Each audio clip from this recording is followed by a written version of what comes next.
ವಿರಾಮದ ನಂತರ ಹೈಕೀಸಿ ಅರ್ಪಿಸುವ ಗುಡಿಯ ನೋಡಿರಣ್ಣ ಕಾರ್ಯಕ್ರಮಕ್ಕೆ ಮತ್ತೊಮ್ಮೆ ಸ್ವಾಗತ. ದುರ್ಗಾ ಪರಮೇಶ್ವರಿ ದೇವಿಗೆ ಯಕ್ಷಗಾನ ಹರಕೆ ಎಷ್ಟು ಶ್ರೇಷ್ಠ, ಅದಕ್ಕೆ ಎಷ್ಟು ಬೇಡಿಕೆ ಇದೆ ಅಂತಂದ್ರೆ ಈಗಾಗಲೇ 2030ರವರೆಗೆ ಯಕ್ಷಗಾನ ಸೇವೆಗೆ ನೋಂದಣಿಯಾಗಿದೆಯಂತೆ. ಆ ಯಕ್ಷಗಾನ ಶಾಲೆ ಕೂಡ ಇದೇ ದೇವಸ್ಥಾನದಲ್ಲಿ ನಡೆಯುತ್ತೆ. ಬನ್ನಿ ಹಾಗಿದ್ರೆ ಆ ಶಾಲೆಗೆ ಮೊದಲು ಹೋಗಿ ಬರೋಣ.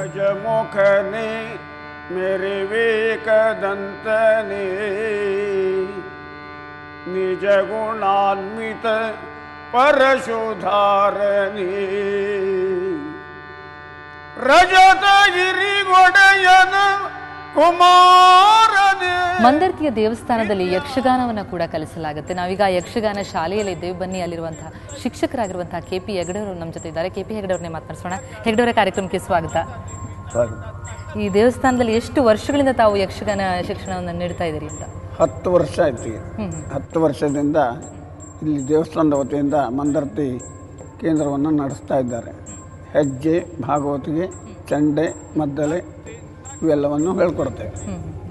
ಎಷ್ಟು ಕ್ಲಾಸ್ಗಳು ನಡೀತವೆ? ಎಷ್ಟು ದಿನಗಳ ಕಾಲ ನಡೆಸ್ತೀರಿ? ಬ್ಯಾಚಲ್ಲಿ ಎಷ್ಟು ಜನ ಇರ್ತಾರೆ? 4 ತಿಂಗಳಾಗ್ತದೆ.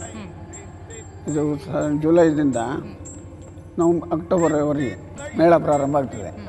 ಈ 4 ತಿಂಗಳಲ್ಲಿ ತರಬೇತಿಯನ್ನು ಹೇಳ್ಕೊಡೋದು. ಪದ್ಯವನ್ನು ನಾನು ಹೇಳ್ಕೊಡ್ತೇನೆ. ಸೊ ಇಲ್ಲಿ ಯಕ್ಷಗಾನ ಕಲಿಲಿಕ್ಕೆ ಎಲ್ಲೆಲ್ಲಿಂದ ಬರ್ತಾರೆ ಮಕ್ಕಳು? ಎಲ್ಲ ಕಡೆಯಿಂದ. ನಮ್ಮ ನಾರ್ತ್ ಕೇಂದ್ರ, ಇತ್ಲ ಶಿವಮೊಗ್ಗ ಡಿಸ್ಟ್ರಿಕ್ಟ್, ಚಿಕ್ಕಮಗಳೂರು, ಎಲ್ಲ ಕಡೆಯವರು ಬರ್ತಾರೆ. ಇಲ್ಲಿ ಕಲ್ತಂಥವ್ರು ಎಲ್ಲೆಲ್ಲಿ ಪ್ರದರ್ಶನ ಕೊಡ್ತಿದ್ದಾರೆ? ನಿಮ್ಮ ಇದ್ರ ಕಡೆಯಿಂದ, ಮೇಳದ ಕಡೆಯಿಂದ ಪ್ರದರ್ಶನಗಳು ನಡೀತಾ ಇರ್ತವ?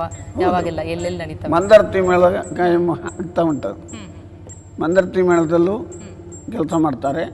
ಮಾರನಕಟ್ಟೆ, ಆಮೇಲೆ ಅಮೃತೇಶ್ವರಿ, ಆಮೇಲೆ ಕಮಲಶಿಲೆ, ಸೌಕೂರು, ಹೀಗೆಲ್ಲ ಬೇರೆ ಬೇರೆ ಮೇಳದಲ್ಲಿ ಕೆಲಸ ಮಾಡ್ತಾ ಇದ್ದಾರೆ.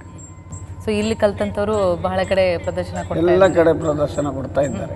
ಅದರಲ್ಲೂ ಈ ದೇವಸ್ಥಾನದಲ್ಲಿ ಬಹಳ ಮುಖ್ಯವಾಗಿ ಯಕ್ಷಗಾನ ಹರಕೆನೇ ಮುಖ್ಯವಾದಂತಹ ಹರಕೆ. ಆ ಹರಕೆ ಸಲ್ಲಿಸಲಿಕ್ಕೆ ಇಲ್ಲಿ ಅವಕಾಶ ಇರುವಂಥದ್ದು. ಸೊ ಅದು ನಡ್ಕೊಂಡು ಬರ್ತಾ ಇದೆಯಾ? ಹೌದೌದು. ಈಗಾಗಲೇ ನಾನು ಹೇಳದಿದ್ದರೆ 30-32 ವರ್ಷದ ಆಟದ ಬುಕ್ಕಿಂಗ್ ಆಗಿದೆ. ನಮ್ಮ ದೇವರಿಗೆ, ಈ ದೇವಿಗೆ ಯಕ್ಷಗಾನ ಸೇವೆ ಅಂದರೆ ಭಾರಿ ಇಷ್ಟ. ಹೀಗಾಗಿ ಈ ದೇವಳದ ವತಿಯಿಂದ 5 ಮೇಳಗಳನ್ನು ನಡೆಸ್ತಾ ಇದ್ದಾರೆ. 5 ಮೇಳಕ್ಕೆ 30ನೇ ಇಸುವವರೆಗೆ 2030ನೇ ಇಸುವವರೆಗೆ ಆಟ ಬುಕ್ಕಿಂಗ್ ಆಗಿದೆ. ಈಗಾಗಲೇ ಮತ್ತೆ ಆಗ್ತಾ ಇರ್ತದೆ, ಆಗ್ತಾ ಉಂಟು. ಅದು ಮುಂದುವರಿತಾನೆ. ಆ ಹರಕೆ ಬಹಳ ಶ್ರೇಷ್ಠ ಅಂತ. ಹೌದು. ಭಕ್ತಾದಿಗಳಿಗೆ ಕಷ್ಟ ಬಂದಲ್ಲಿ ಒಂದು ಬೆಳಕಿನ ಸೇವೆಯನ್ನು ಕೊಡ್ತೇವೆ ಅಂತ ಅವ್ರು ಹೇಳ್ಕೊಂಡ್ರೆ ಅವರ ಇಷ್ಟಾರ್ಥ ಸಿದ್ಧಿಯಾಗಿ ಅವರಿಗೆ ಮುಂದೆ ಒಳ್ಳೆಯದಾಗಿ ಬರ್ತಾ ಇದೆ. ಓಕೆ, ನಿಮ್ಮ ಈ ಶಾಲೆ ಹೀಗೆ ಮುಂದುವರ್ಕೊಂಡು ಹೋಗಲಿ, ಇನ್ನಷ್ಟು ವಿದ್ಯಾರ್ಥಿಗಳು, ಪ್ರತಿಭೆಗಳು ಹೊರಬರಲಿ ಅಂತೇಳಿ ಆಶಿಸ್ತೀವಿ. ಧನ್ಯವಾದ. ಧನ್ಯವಾದ.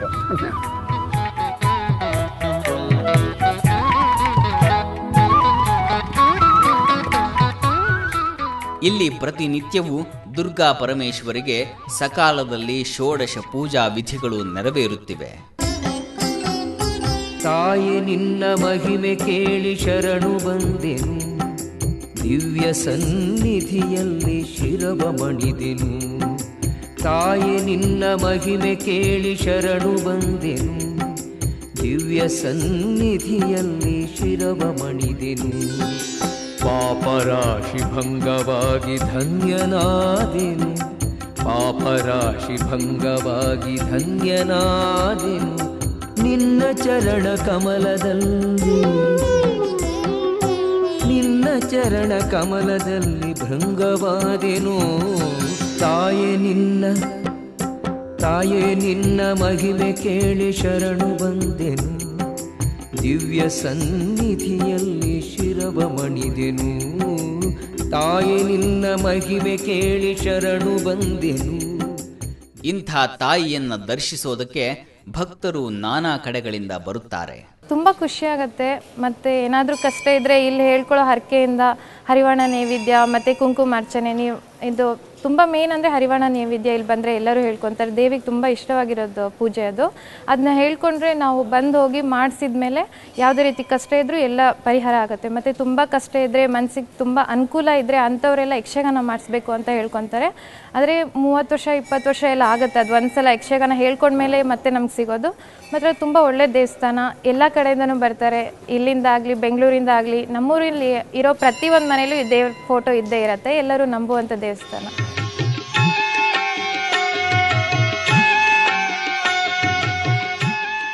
ಈ ಕ್ಷೇತ್ರದಲ್ಲಿ ಒಂದು ವೈಶಿಷ್ಟ್ಯವಿದೆ. ತಾಯಿಯ ಸನ್ನಿಧಿಯ ಹಿಂದೆ ಒಂದು ಹುತ್ತವಿದೆ. ಆ ಜಾಗದಲ್ಲೇ ಮಂದರತಿ ಎಂಬ ನಾಗಕನ್ಯೆ ಬಂದು ನೆಲೆಸಿದ್ದು. ಆಕೆಯ ಉದ್ಧಾರಕ್ಕಾಗಿಯೇ ದೇವಿಯು ನೆಲೆ ನಿಂತಿದ್ದು. ಆಕೆಯ ಸಲುವಾಗಿ ಇಂದು ಮಂದರ್ತಿಗೆ ಬಂದ ಪ್ರತಿ ಭಕ್ತನೂ ತಾಯಿಯನ್ನ ಕಣ್ತುಂಬಿಕೊಳ್ಳುವ ಭಾಗ್ಯ ದೊರೆತಿದೆ. ನಿತ್ಯಾನಂದಕರಿ ವರಾಭಯಕರಿ. ಅನ್ನಸಂತರ್ಪಣೆ ಆರಂಭ ಆಗಿ ಎಷ್ಟು ವರ್ಷ ಆಯಿತು? 17 ಚಿಲ್ಲರೆ ಆಯ್ತು. ಈಗ 17 ವರ್ಷ ಆಗಿದೆ. ನಿರ್ಧೂತಾಖಿಲ ಘೋರ ಪಾವನ ಕರಿ ಪ್ರತ್ಯಕ್ಷ ಮಾಹೇಶ್ವರಿ.